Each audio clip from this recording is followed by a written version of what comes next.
Assalamualaikum warahmatullahi wabarakatuh. Hari ini saya akan mewawancarai lembaga adat yang ada di Desa Rantau Alai. Di sini saya akan menanyakan bagaimana cerita awal mulanya terjadi Desa Rantau Alai kepada Bapak Zudi. Kepada Bapak, mohon dipersilakan. Assalamualaikum warahmatullahi wabarakatuh. Desa Rantau Alai ini yang awalnya disebut nama Desa Rantau Alai, yaitu asal usulnya di pinggir Desa Rantau Alai ini mengalir sebuah sungai. Di sungai itu ada yang disebut namanya rantau. Yang dimaksud dengan rantau itu airnya tidak begitu dalam dan tidak begitu dangkal. Makanya orang tua nenek moyang kita dulu mengatakan istilah rantau itu sungainya itu rantau. Jadi dikenal dengan nama Desa Rantau Alai. Di pinggir sungai itu juga ada sebuah pohon yang namanya alai. Pohon alai itu hampir serupa dengan pohon petai. Pohon petai.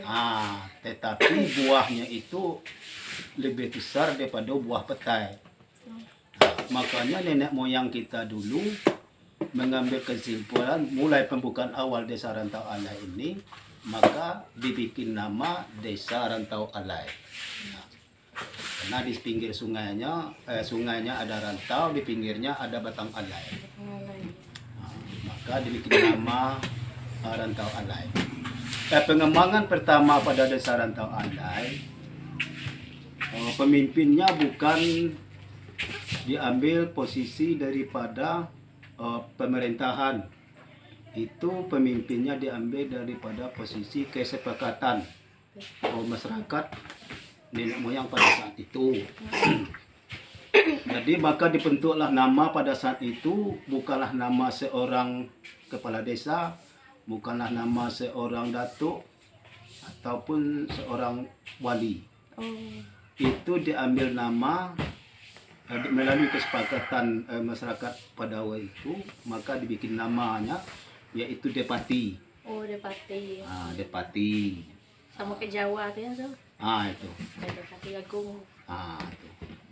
Jadi Depati yang pertama itu disebut namanya Depati Ahe. Depati Ahe itulah orang yang pertama mengembang Desa Rantau Alai ini. Istilahnya kalau kata nenek moyang dulu tuh dibikin pedukuh.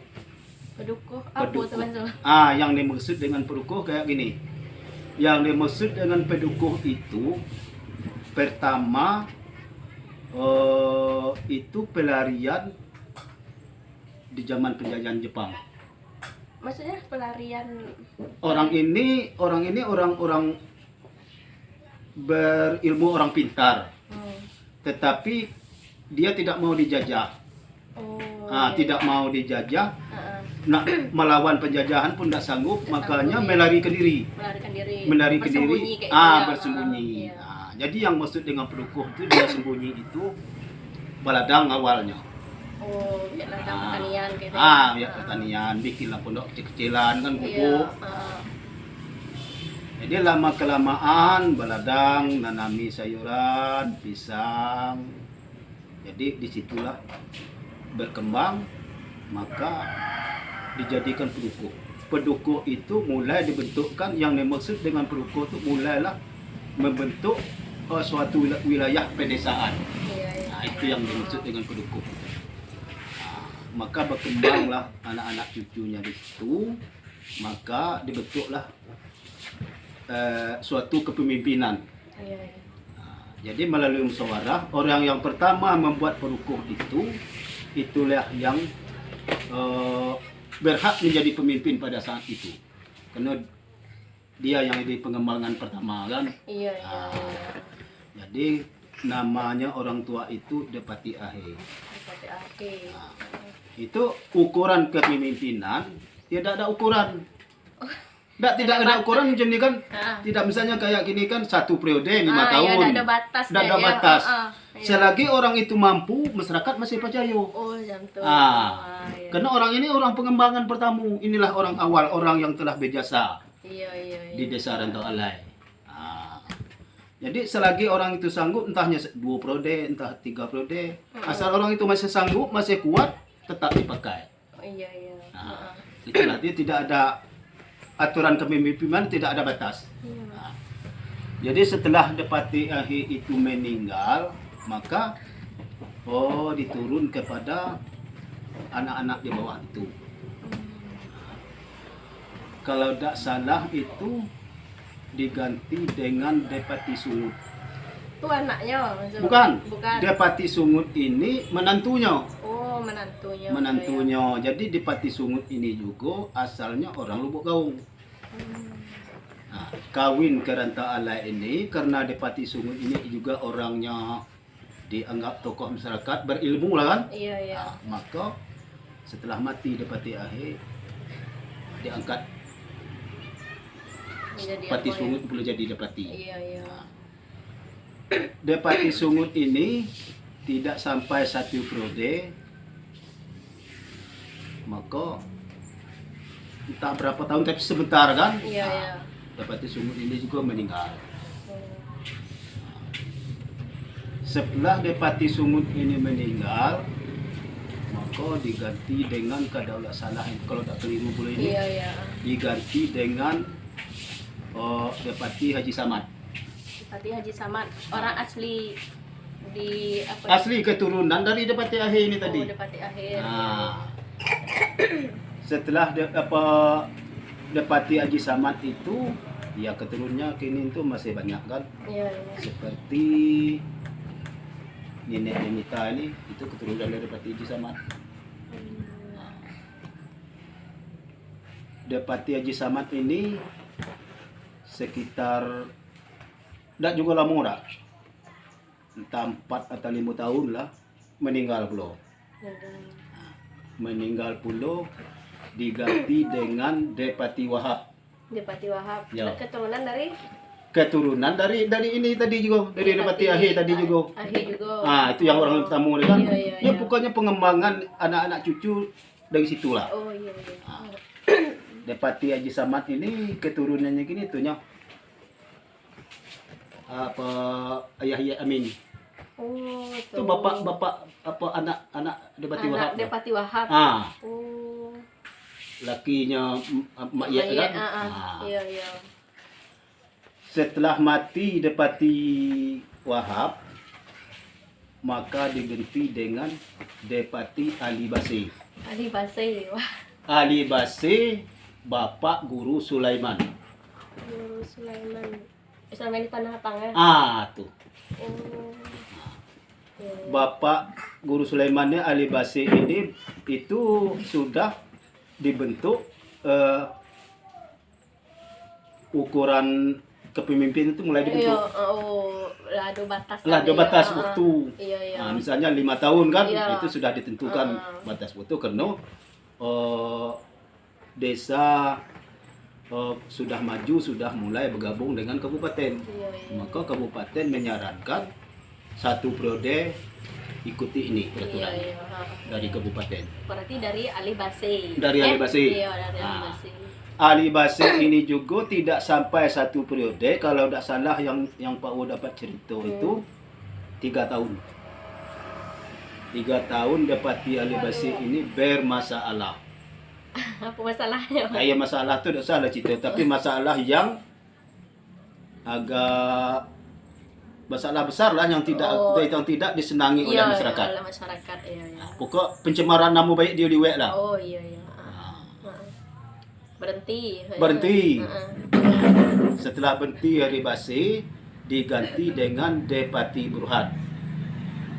Depati Burhan Bapak As'ari. Iya. As'ari Hom. Iya. Depati Burhan mulus memimpin, masyarakat pun senang.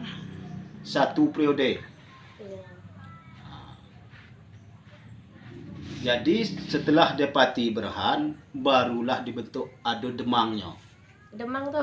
Demang kalau istilah orang tua Demang itu kalau istilah kini sekdes, Oh, sekdes. sekretaris Ya, desa. iya, iya. Kalau dulu itu Demang namanya. Mm-mm. Jadi selama pemimpin Depati Berhan, Demangnya itu Mahmud Mamut. orang yang bawa ke rumah yang Padang. Bapak Firdaus PUD. Oh, iya. Ke rumah yang Padang. Iya, itu. iya. Iya. Mulus memimpin satu periode, masuk periode yang kedua, Demangnya diganti dengan Kermang Nudin. Gimana gimana? Beli rumah Mete, Bapak Sam. Ya, oh. Selesai periode yang kedua, Depati Berhan memimpin, maka aturan pemimpinnya 2 periode boleh. Sama dengan kini kan, 2 periode boleh. Maka penukaran dari 2 periode itu diganti dengan Depati Ismail Zen. Bapak Mentua Petom C. Oh. Ismail Zen nama Bapak tu Zen. Jadi Ismail Zen ini termasuk orangnya berwibawa, tokoh masyarakat yang bisa diandal lah kan. Iya, iya. Di bidang adat juga dia senior. Di bidang ilmu pemerintahan dia dianggap senior lah kan untuk desa. Itu selama 2 periode juga dia memimpin. Demangnya juga waktu itu masih dipakai ke Demang Nudin. Peraturannya. Itu aturannya. Kalau bentuk adat istiadat yang awal mulai dari nenek moyang kita sampai sekarang itu kayak apa bentuknya yang bisa kita pakai untuk sekarang itu apa? Ya adat istiadat yang tidak hilang yang bisa Iya, kita pakai sampai kini itu yang pertama yang dikatakan istilah adat istiadat itu terfokusnya kepada tata cara perkawinan. Itu yang dinamakan adat istiadat. Iya, iya. Yang adat ya istiadat yang masih terpopuler sampai kita sekarang ini. Seperti dalam pepatah adat itu menyampaikan anak sakato bapak, panakan sakato mama. Jadi kalau bentuk kau misalkan, Iya, iya. karena kau nak berumah tangga, jadi bak kau tak bisa ngurus katanya orang. Iya, iya. Harus perundingannya tergantung dengan mama kau. Iya. Itu yang betul anak sekata bapak, panakan sekata mama. Iya. Jadi untuk kelanjutan di adat istiadat perkawinan ini, mulai perundingan berjalan itu hak nenek mama yang ngurusnya. Tidak ada lagi hak bapak. Hak bapak cuma mempersiapkan apa kebutuhan sesuai dengan kemampuan. Kalau kebutuhan itu memang tergantung dengan bapak. Mama perundingan kalau kebutuhan itu cuma membantu mencari jalan keluar. Umpama kita butuh biaya sekian. Ini bapak ini sang bapak ini sudah ini agak kewalahan atau buntu jadi jalan keluar. Itu mau tidak mau itu kebijaksanaan mama. Yaitu yang dikata dalam bahasa adat itu nenek mama itu arif bijaksana. Arif dalam memberi mendalam mencari jalan, bijaksana dalam membuat keputusan. Itu yang nama arif bijaksana itu. Arif dalam mencari jalan keluar, bijaksana dalam membuat keputusan. Sehingga itulah yang dikata itu anak sekata bapak, panakan sekata mama. Buktinya terpopuler sampai segini, ya tak? Kita kalau nak berumah tangga, kalau jantan kita pakai nganta patanyon kan? Iya. Itu hak mama, bukan hak bapak. Itu mama yang berjalan. So, setelah di posisi sidang pengembangan adat, juga desa lah maju, masyarakatnya juga lah maju lah banyak kan? Iya. Maka mulai dari zaman depati sumut sekarang itu tak boleh lagi dah. Seperti tadi yang ku bilang kan, anak aku kawin dengan anak Petan Seman, Iya. tak boleh. Boleh. Kau nak masa itu ya. masa itu boleh, kalau sekarang tak boleh iya. lagi. Seperti sekarang kau nak kawin dengan anak Petan Cuy, Iya. tak boleh. Tidak boleh. Kan. Kurasa itulah yang perlu dah. Iya. Ya. Udah kita sudah sama-sama mendengarkan cerita awal mula terjadinya Desa Rantau Alai dan bagaimana adat istiadatnya, peraturan yang dibawakan oleh nenek moyang kita dulu, seperti Depati di Desa Rantau Alai ini. Sampai sekarang itu tidak ada perubahan, cuma ada sedikit perubahan yang berdasarkan dari orang luar untuk apa? Berdasarkan ada perubahan karena masyarakat Raja Alai ini sudah banyak bergabung dengan orang tua. Jadi cukup sekian, saya akhiri. Wassalamualaikum warahmatullahi wabarakatuh.